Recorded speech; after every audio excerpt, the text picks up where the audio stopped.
الحمد لله والصلاة والسلام على رسول الله وعلى آله وصحبه ومن والاه. أما بعد فالسلام عليكم ورحمة الله وبركاته. إليني ìtẹ̀síwájú tí ó máa jẹ́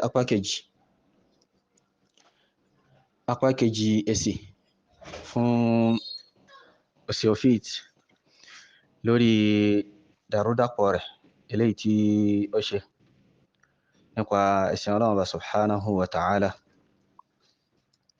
Insha Allah ta'ala a máa mú àwọn ṣubuhatu rẹ̀ ní ẹyọ kọ̀ọ̀kan a sì máa fèsì fún báyìí. Sàlákọ̀ òun náà ni hadithu méjì eléyìí tí ó mú wá náà nípa wípé Dhul Khuwaysirah at-Tamimi ó sọ̀rọ̀ eléyìí tí ó burú sí Ànábì sallallahu alayhi wa ala alihi wa sallam tó wá jẹ́ pé tí Ànábì sallallahu alayhi wa sallam fi padà dá lóhùn ní pé rahimallahu akhi Musa qad udhiya bi akthara min hadha fa sabara. Pé kọ́lọ́run bá mi kẹ́ ọmọ ìyá mi Ànábì Musa alayhi salam, wọ́n ti ní lára, wọ́n fi ẹ̀gbin tí ó ju eléyìí lọ wọ́n fi kàn Ànábì Musa ó ṣe sùúrù. So bákan náà hadith ẹlẹ́kejì nípa wípé àwọn obìnrin wọ́n lọ sí ilé àwọn ìyàwó Ànábì sallallahu alayhi wa ala alihi wa sallam láti lọ ṣe kíni, láti lọ sọ pé n tí àwọn ọkùnrin àwọn ń ṣe yìí kò tẹ́ àwọn lọ́rùn. So méjì ni ọkùnrin yìí mú wá, òmíràn tó wà tí wọ́n máa ń lò lẹ́rìí, so tẹ́ pé a bá wọn mú wá kí a bá lè fèsì lórí gbogbo ẹ̀rẹ́ kan náà bí idhnillahi ta'ala. So náà ni pé hadithu arákùnrin kan tó wá bá Nabi sallallahu alayhi wa sallam,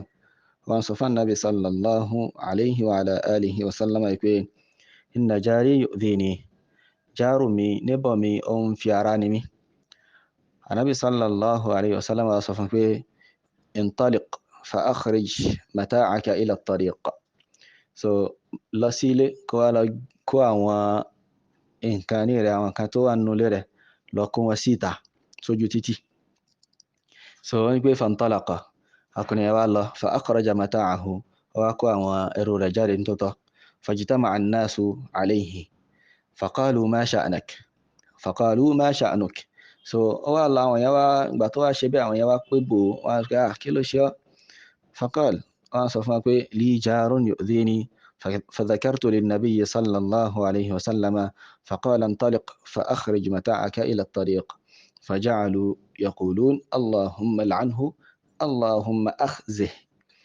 فبلغه فأتاه فقال ارجع إلى منزلك فوالله لا أوذيك.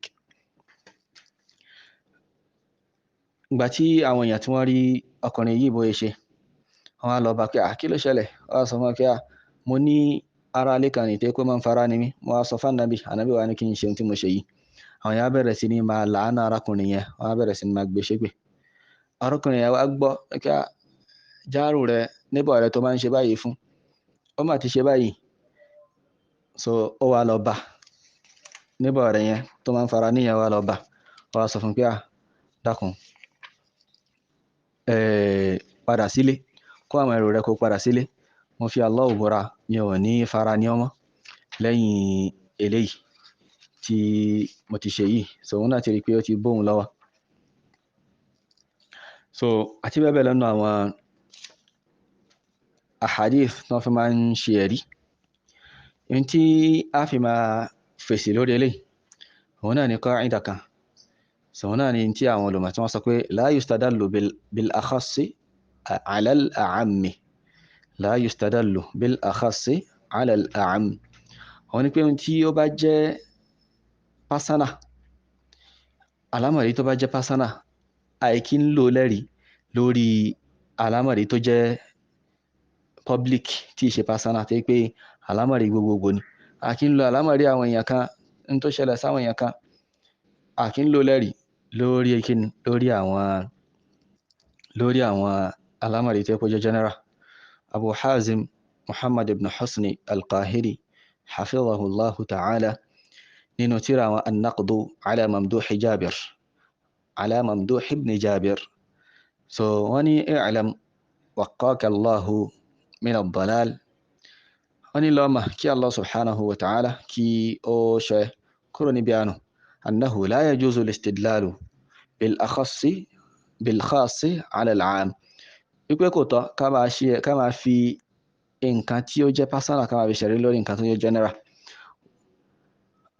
أني والمقصود هنا أنت أكبر لرو نبي أن النصوص ونكي أوائل كان قد تبيح أمرا خاصا في ظروف معينة. ونكي أوائل كان لوا تيو ما شنك أوان كالتو تيو شالا مريكا توجا باسانا لتو في ظروف معينة نيا وآيكوكا نيا ولوري أوان شسكوكا وني فلا يجوز إخراجه عن ذلك. أكبر بي أوائل ẹ̀rí yẹn àgbọ̀rọ̀ gbé jáde kúrò lórí ààyè tí wọ́n ti ṣe lẹ́tọ̀ yẹn. والإتيان به فيما هو أعم منه káwá máa lò lẹ́rìí lórí ń tẹ́ pé ó wà general ju ibi tí wọ́n ti ṣe nǹkan yẹn lẹ́tọ̀ lọ.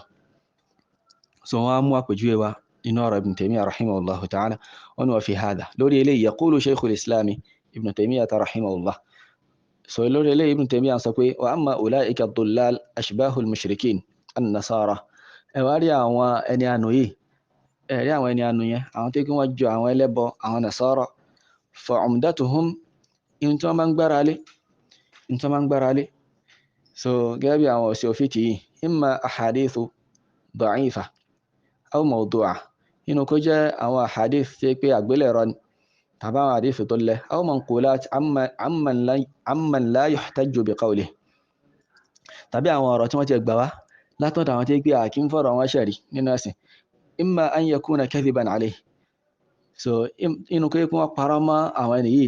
imma an yakuna ghalatan minhu tàbí kó jẹ́ pé àwọn ènìyàn gan ènìyàn ó ṣàṣìṣe wọn ń lọ́rọ̀ rẹ̀ lẹ́rìí. idh hiya naqlun ghayru musaddaqin an qa'ilin ghayri ma'sum nígbà tó yẹ pé ó jẹ́ ọ̀rọ̀ tí wọ́n gbà wá lọ́dọ̀ tí pé naqlu kan tí pé ghayru musaddaq tí a lè gbàgbọ́ an qa'ilin ghayri ma'sum. so tó yẹ pé ọ̀dọ̀ ẹni tí ó sọ ẹni tí ṣe ma'sum ni so kì í ṣe gbọ́ ọ̀rọ̀ rẹ̀ náà ni ó jẹ́ òdodo so a lè gbàgbọ́. wọ́n ní wa in i'tasamu bi shay'in mimma thabat. so eléyìí tó wá ju àwọn ọ̀sẹ̀ òfin tí ju eléyìí tí wọ́n bá wá gbára lé nǹkan kan tí pé inú àwọn kan tí yóò rìnlẹ̀ ní an rasulillah an rasuli sallallahu alayhi wa sallam inú tó rìnlẹ̀ látọ̀dọ̀ anabi sallallahu alayhi wa sallam harrafu al-kalima an mawadi'i wọ́n á yí sí ibi tí ó bá ìfẹ́nu tí wọ́n mú wa tamassaku bi mutashabihihi wọ́n wá dìrọ̀ mọ́ eléyìí tó rújú ń bẹ̀ wa taraku muhkamah wọ́n wá fi eléyìí tí pé clear wọ́n fi kalẹ̀ kama yaf'alu an-nasara so gẹ́gẹ́ bí àwọn nasara bí wọ́n ń ṣe wa kama fa'ala hadha ad-dal àti gẹ́gẹ́ bí ọkùnrin ànú yìí ẹni ànú yìí bó ṣe ìyẹn ni al-Bakri ẹni wọ́n gbà lérò. akhadha lafdh al-istighatha wa hiya tanqasimu ila al-istighathati bil-hayy wal-mayyit ó mú gbólóhùn al-istighatha ká wá ìgbàlà tó jẹ́ pé istighatha yìí ó pín sí ṣíṣe istighatha pẹ̀lú ẹni tó wà láyé àti pẹ̀lú ẹni tó wà ní ẹni tó ti kú. wọ́n ní wal-istighathatu bil-hayy takunu fima yaqdiru alayhi wa ma la yaqdiru alayhi tó jẹ́ pé ká ṣe istighatha ká wá ìgbàlà lọ́dọ̀ ẹni tó wà láyé yìí a máa wá àwọn èèyàn máa wá níbi tí ẹni tó wà láyé yìí tó lágbára yé lórí àti ibi tí kò àti bí àwọn kan tí ò lágbára lórí. ó ní faja'ala hukma dhalika kullihi wahidan ó wá sọ ìdájọ́ gbogbo nǹkan yìí ó sọ di ọyọ kan náà àti kí ẹ wá ìgbàlà lọ́dọ̀ ẹni tí ó wà láyé níbi tó lágbára lé lórí àti ibi tí ò lágbára lé lórí ó sọ pé gbogbo ìdájọ́ kankan náà ló mú àti kí ẹ wá ìgbàlà lọ́dọ̀ òkú náà ó sọ pé gbogbo ẹ̀ pátápátá ìdájọ́ kankan náà gbogbo ẹ̀ ó tọ́. so ó wá ní pé ولم يكفه حتى جعل السؤال بالشخص من مسمى الاستغاثة أيضا. so ó ní eléyìí tó ṣe yẹn ò tó títí tó wá sọ pé kí ẹ máa béèyàn pẹ̀lú èèyàn kí ẹ máa béèrè pẹ̀lú èèyàn pé mo ń bẹ̀ ọ́ pẹ̀lú lágbájá mo ń bẹ̀ ọ́ pẹ̀lú afá lágbájá so ó sọ pé inú istighatha lòun náà wà. ó ní ولم يكفه ذلك so eléyìí náà tó حتى جعل الطلب منه إنما طلبه من الله تعالى لا منه. so eléyìí tó tún ṣe yẹn tó ó tún wá sọ pé kí ẹ tún máa tọrọ lọ́wọ́ èèyàn tàbí lọ́wọ́ òkú tàbí lọ́wọ́ anybody wípé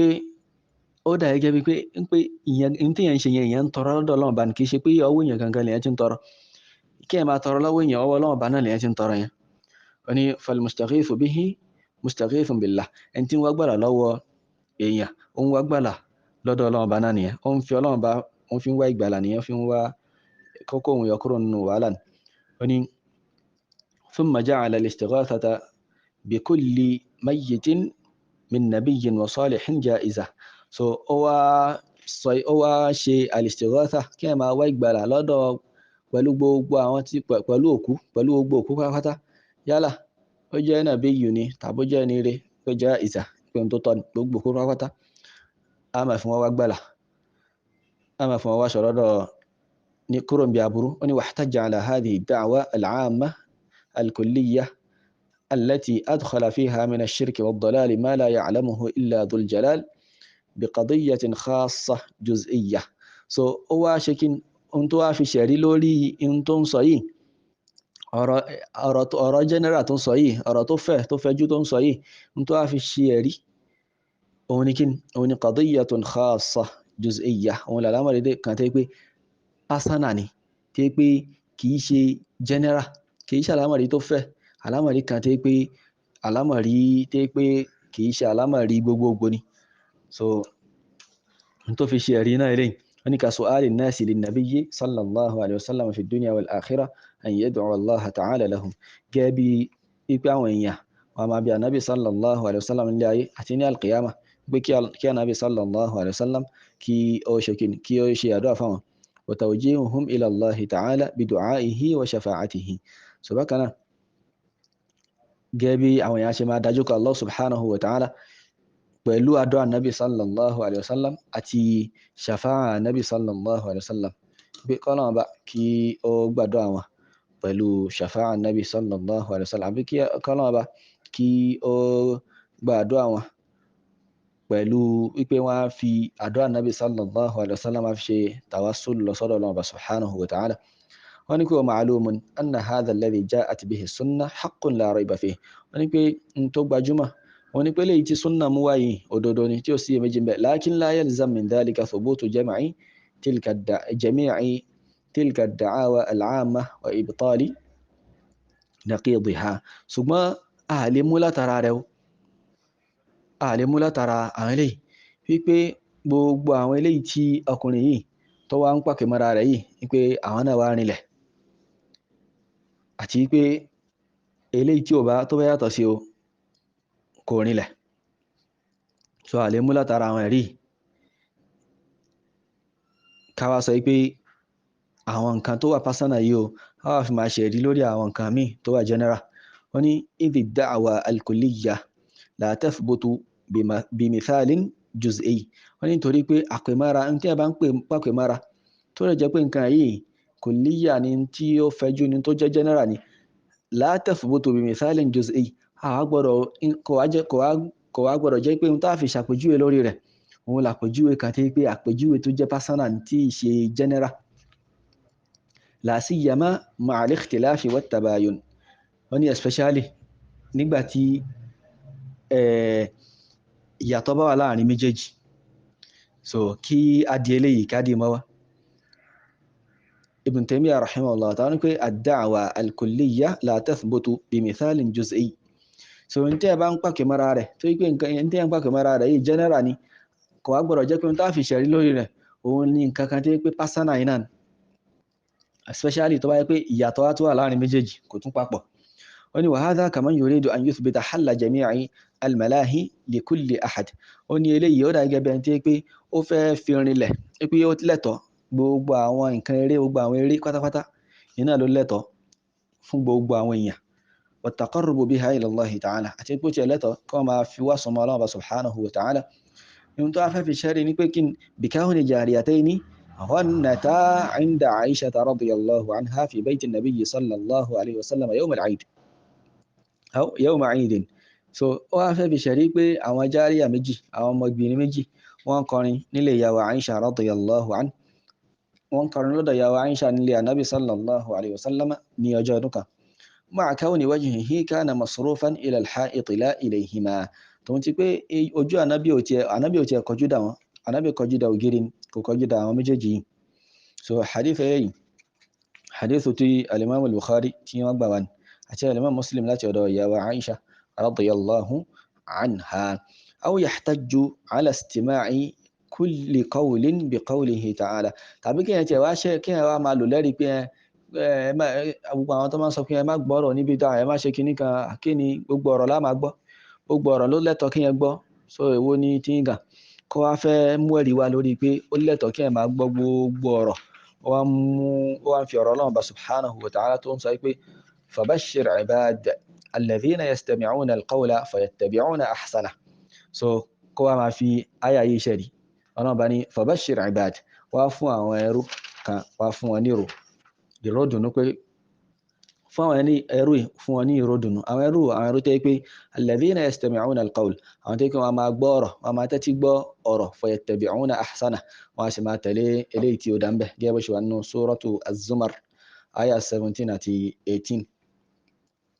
So Ibn Taymiyyah wá ní wala yadri anna alqawla huna huwa alquran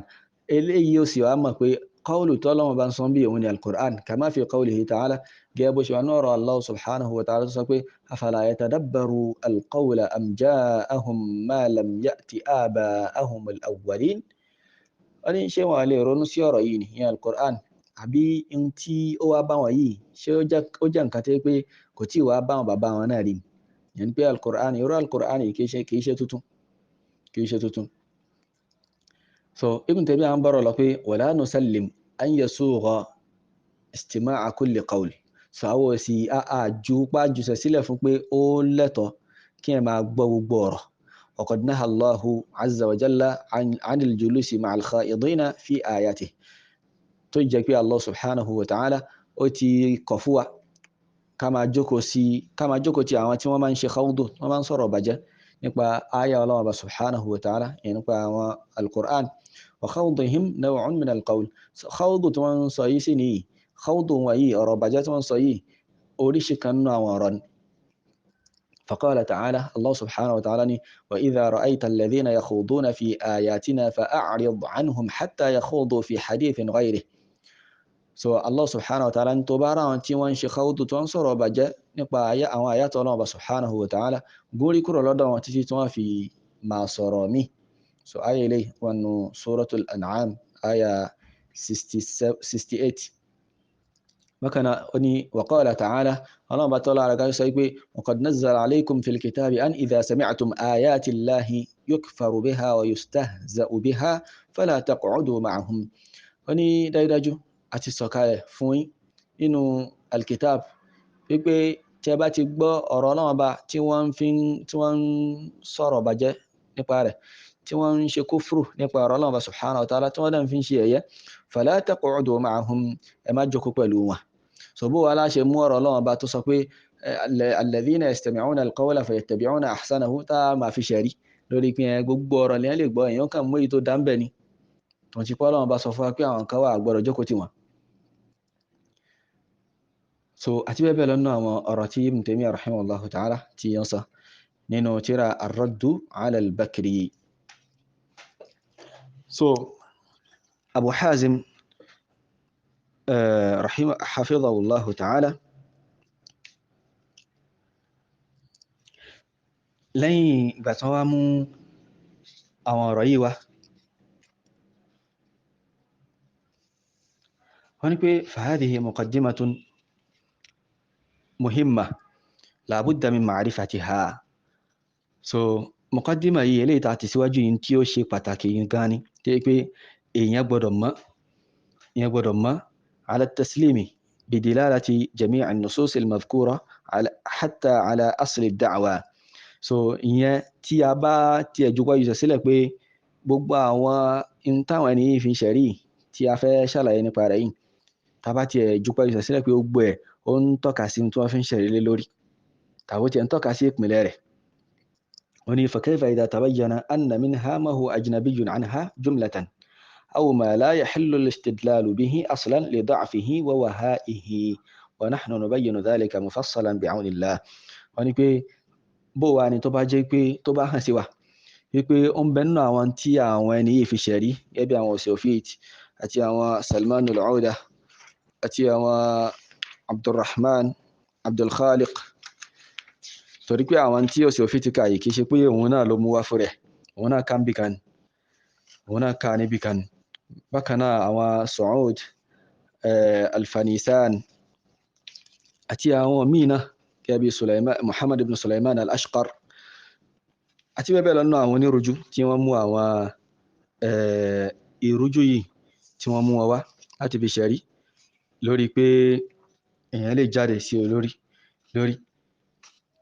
So ó ní bó wa ní tó bá yẹ pé àwọn nǹkan yìí ó hàn sí wa wípé àwọn nǹkan yìí ti ẹ̀ jìnà sí mawdu', ó jìnà sí tọ́pìkì tá à ń sọ gan, torí pé kò bá mu rárá, tàbí ó ti ẹ̀ jẹ́ pé kò tiẹ̀ tọ́ ká fi wọ́n ṣẹ̀rí rárá nítorí pé wọ́n lẹ̀, wọ́n jẹ́ da'if. So wọ́n á ní pé wa nahnu nubayyinu dhalika mufassalan bi'awnillah. So àwa nísìnyí báyìí àwa ṣe àlàyé eléyàn ní ẹ̀fọ́ sí wẹ́wẹ́ pẹ̀lú ògo Ọlọ́run Ọba, pẹ̀lú ìrànlọ́wọ́ Ọlọ́run Ọba subhanahu wa ta'ala. So inshallah ta'ala àwa mú àti hadith alákọ̀ọ́ tó mú wa àti ẹlẹ́kejì, so a ṣe àlàyé inshallah ta'ala nínú eléyìí tí ó ń bọ̀ tí ó máa jẹ́ part 3 bi idhnillahi ta'ala. Wallahu a'lam.